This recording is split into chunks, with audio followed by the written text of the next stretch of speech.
कळवण तालुक्यातील सप्तशृंगी गडाच्या पायथ्याशी असलेल्या मोहनदरी शासकीय आश्रमशाळेत अत्यंत धक्कादायक घटना उघडकीस आली। इयत्ता 9वीत शिकणाऱ्या एका अल्पवयीन विद्यार्थिनीने बाळाला जन्म दिल्याने संपूर्ण परिसरात खळबळ माजली असून आश्रमशाळेतील विद्यार्थिनीच्या सुरक्षितता, आरोग्य तपासणी आणि देखरेख व्यवस्थेवर गंभीर प्रश्न निर्माण झाले।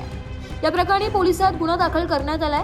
संबंधित आरोपी हा देखील अल्पवयीन असून तो विद्यार्थिनीचाच नातेवाईक असल्याची प्राथमिक माहिती समोर आली आहे।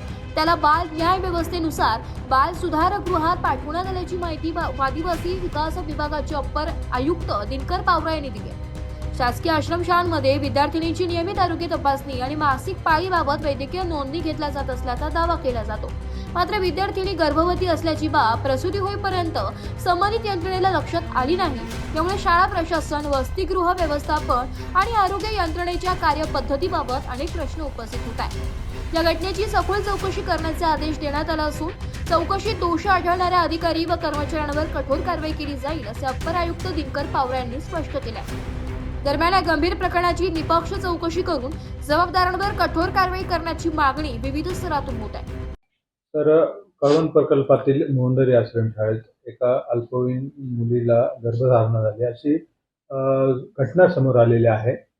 त्याबाबत आपल्या कार्यालयाकडे काय माहिती मिळाली आणि त्याबाबत काय चौकशी सुरू आहे, काय सांगा? शासकीय माध्यमिक व उच्च माध्यमिक आश्रमशाळा मोहनदरी, तालुका कळवण, जिल्हा नाशिक येथील शासकीय आश्रमशाळेतील विद्यार्थिनीचं 19 जून 2024 रोजी तिने तिचं बाळंतपण झालं असल्याची माहिती निदर्शनास आली आणि त्या अनुषंगाने प्रकल्पाधिकारी यांनी आम्हाला 1 जुलै 2024 रोजी आम्हाला कळविलेले आहे झालेल्या घटनेबद्दल। त्याबाबत आम्ही प्रकल्प कार्यालयाकडून आम्ही चौकशी करून घेतली आहे।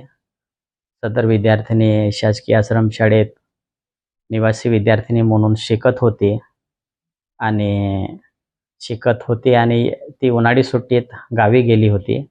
गावी गेल्यानंतर सदर विद्यार्थिनी शाळेत तिने यावर्षी प्रवेश घेतलेला नाही, परंतु गावी राहत्या गावी हे झालेलं आहे, तिचं बाळंतपण झालेलं आहे अशी घटना लक्षात आली आहे। त्याबाबत पोलीस स्टेशनमध्ये गुन्हा नोंदविण्यात आलेला आहे आणि संबंधित जे आहेत त्यांच्यावर पोस्को खाली कारवाई करून त्यांना बाल सुधारगृहात पाठविण्यात आल्याबाबतची माहिती आम्हाला मिळालेली आहे। वृत्तसंकलन विभाग, एबी न्यूज, नाशिक।